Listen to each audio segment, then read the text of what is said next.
Alright, kind of response video to this guy, well, whatever, has a 1 in it. Anyway, yeah, I've spoken to him before, I think, but it's been a little while. But anyway, he asked a question in here, and it's regarding the debate with Professor Anton and just the general subject matter. So, anyway, we'll play a little bit here. 2 minutes in, 2:30. The question I wanted to ask Gary is, suffering sucks.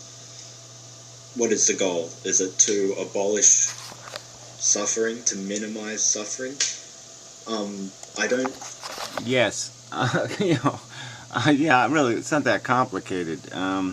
Yeah, you can fix a problem the complete way, or you can fix it the incomplete way, or you can fix a little bit of it, or you can do it all kinds of... There's all kinds of scales of fixing something.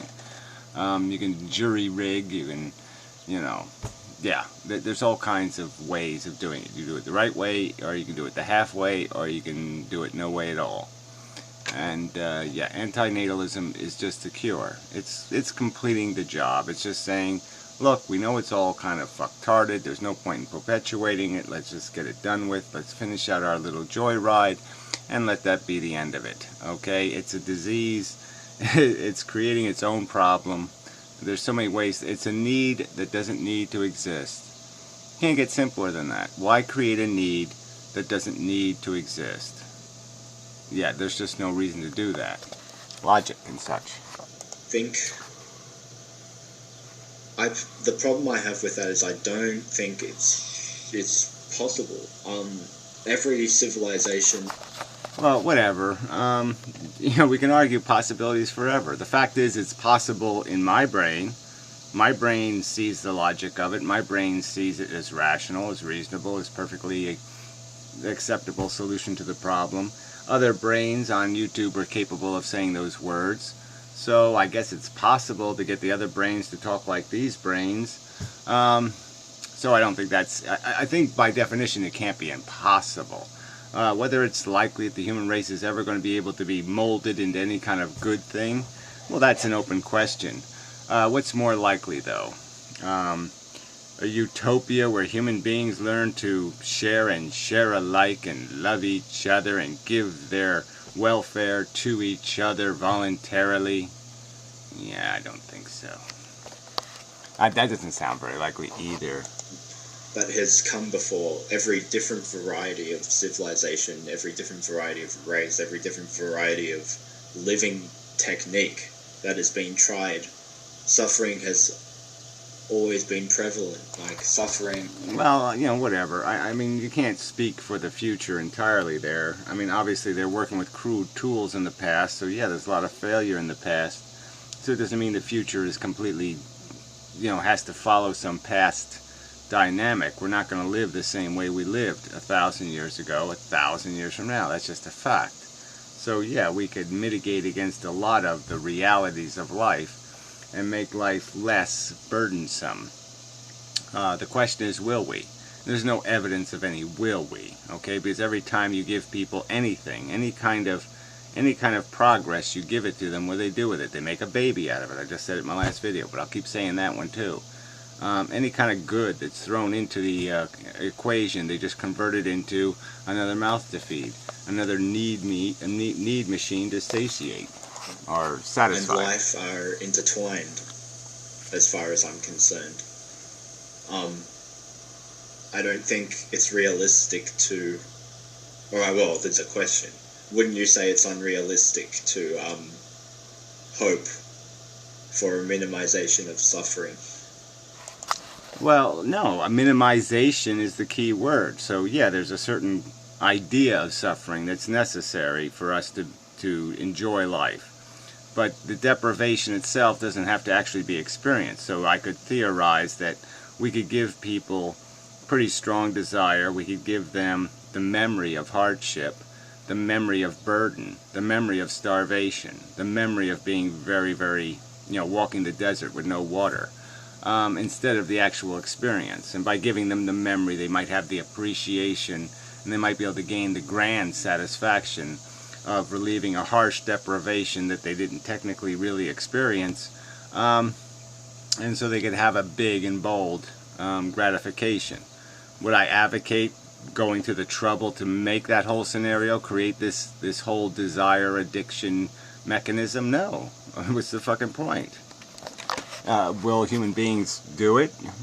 Well, they're not going to do that. They're not going to engineer life, and if you don't engineer it, it will fail. That's just a fact.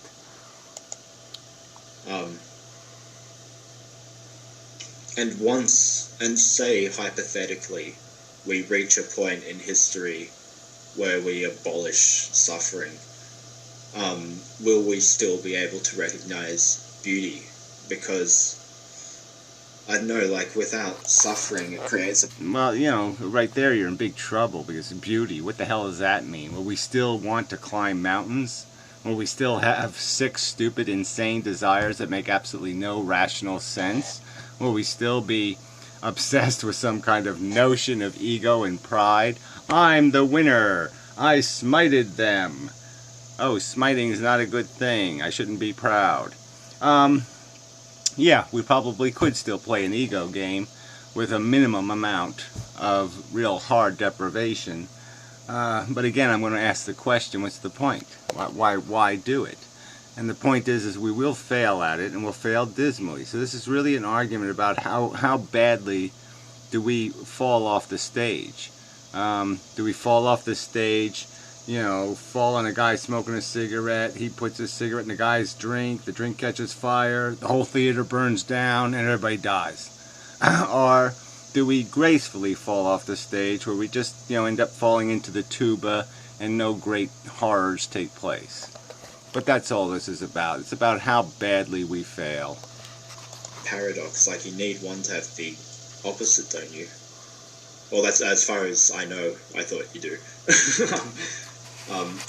Yeah, well, I mean, you know, I've used them as opposites myself in rhetoric, but, you know, to tell you the truth, they're not really opposite. They're at two ends of something, but they're not opposing each other. They're not opposites in the strict definition of the word opposite.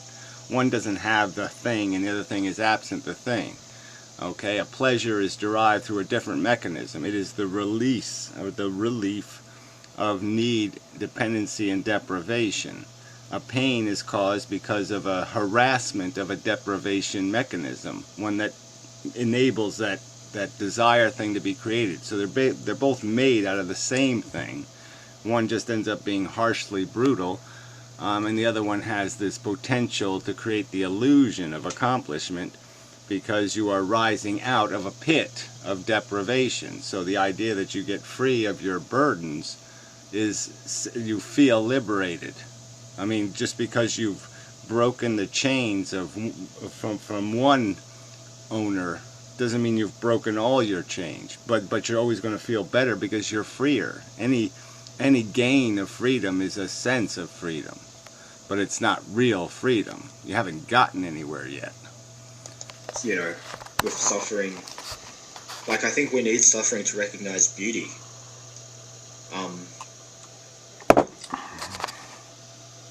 Yeah, I'm finding it really hard to understand how it's realistic. I just don't see the point of having a philosophical conversation that's going to involve a word like beauty. I mean, what do you make out of that? What is that a metaphor for? What is that a placeholder for? What are you saying? You mean an ego gratification? You mean a wanting, longing, hoping, wishful feeling? You mean a subjective, completely conditioned perception of value?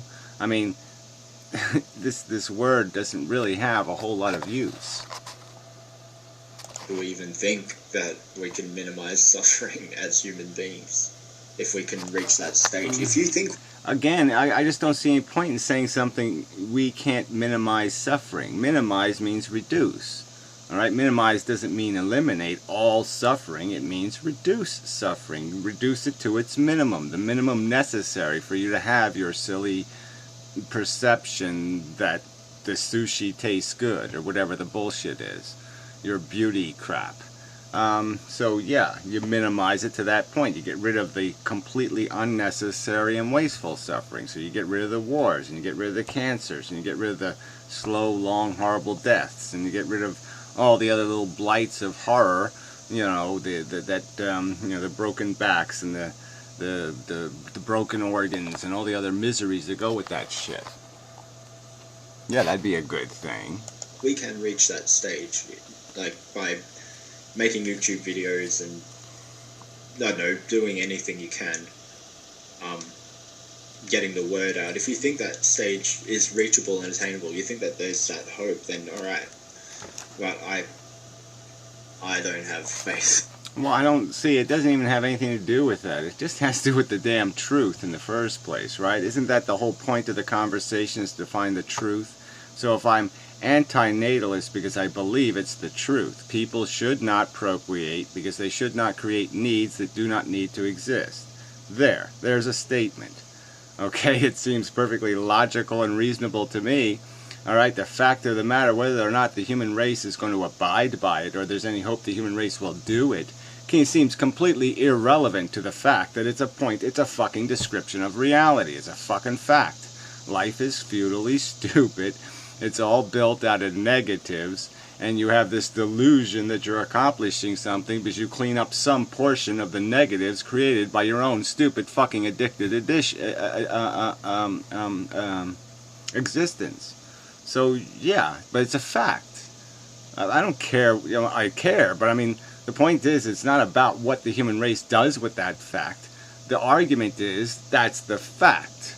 Now disprove it. Disprove the fact. Okay? Don't tell me what's possible and what's impossible.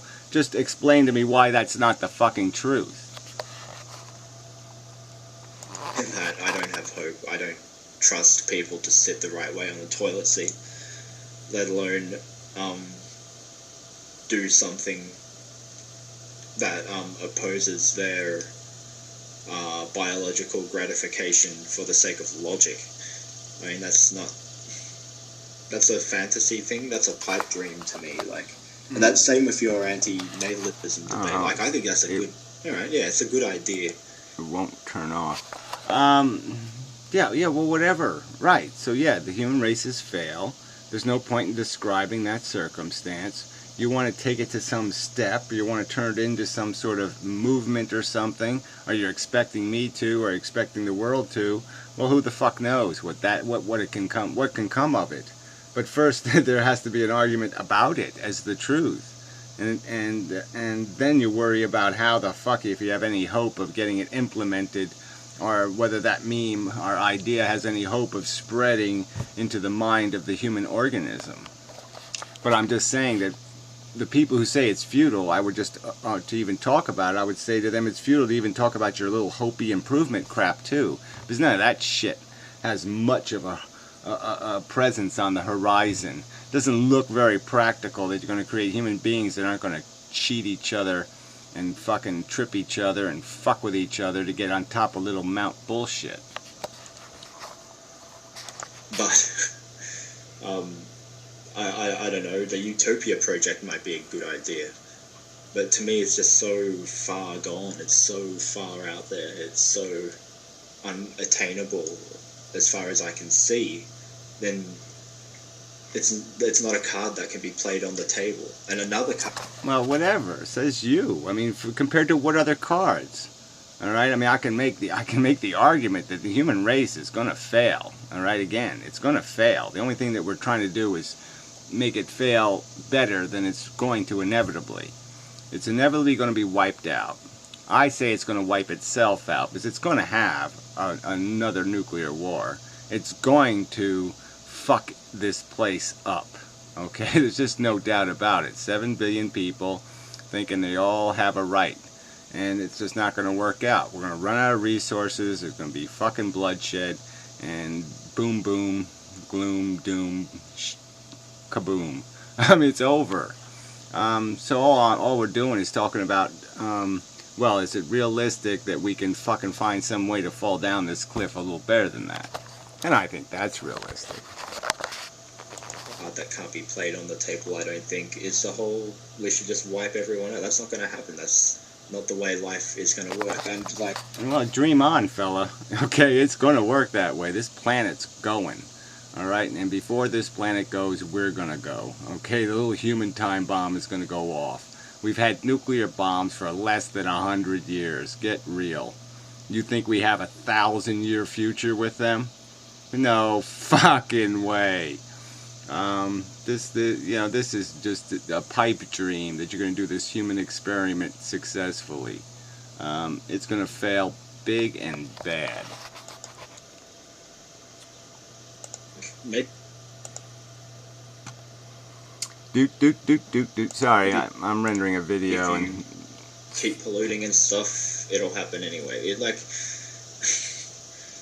People are saying people are scum because they're destroying the world. The way to get rid of that is just to pollute more and to make the earth a toxic place for humans, and so they can't pollute anymore. The earth will heal itself, and your ideal will be met, won't it? no, that's just a shallow thinking. How exactly is my ideal met if a bunch of sentient organisms are on a planet ripping each other's skin off for absolutely no good reason to satisfy the agenda of a reproducing molecule 4 billion years ago? That doesn't sound like my agenda. Alright, that sounds like my nightmare. I don't want nature to survive the human race. Nature on Earth. Okay, yeah, no, that would be failure.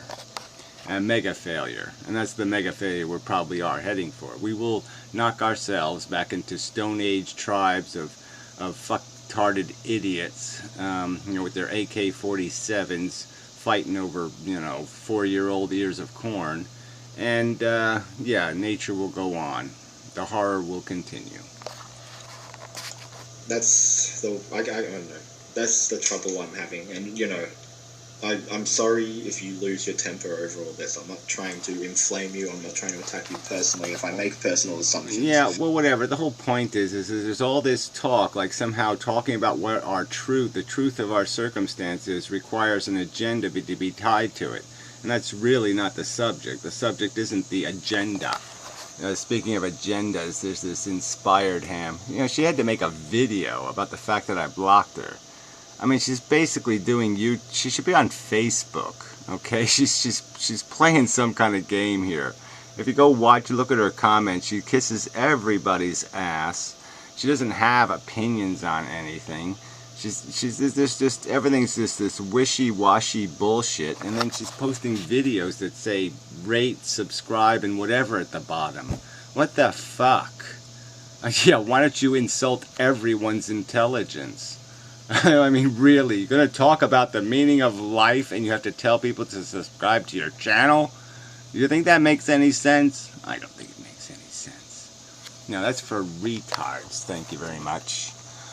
So anyway, these people. So this is just game players here. This is just waste of valuable time, distractions. They're just little kids playing in the mud. I'm going to pretend to be a philosopher. Splashy, splashy, splashy. I don't know what to talk. I have an open mind. Yeah, well then maybe you can keep your mouth shut until you fill your mind with something.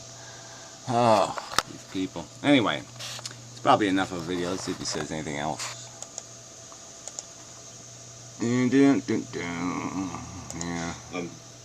Apologize and no need. I know these kind of disclaimers are annoying, but it's the internet. It's hard for people to understand. It's really easy for people to misconstrue things, and I just want to make sure that that I'm not trying to be malicious. Yeah, I understand, but look, if you're going to ask questions too, I guess you ought to keep the questions, you asked like a 74-part qualified question. Well, do you believe even though this and this and this and this, and I don't think that can happen, I don't think this, and even if that did happen, what about, what's the point of that?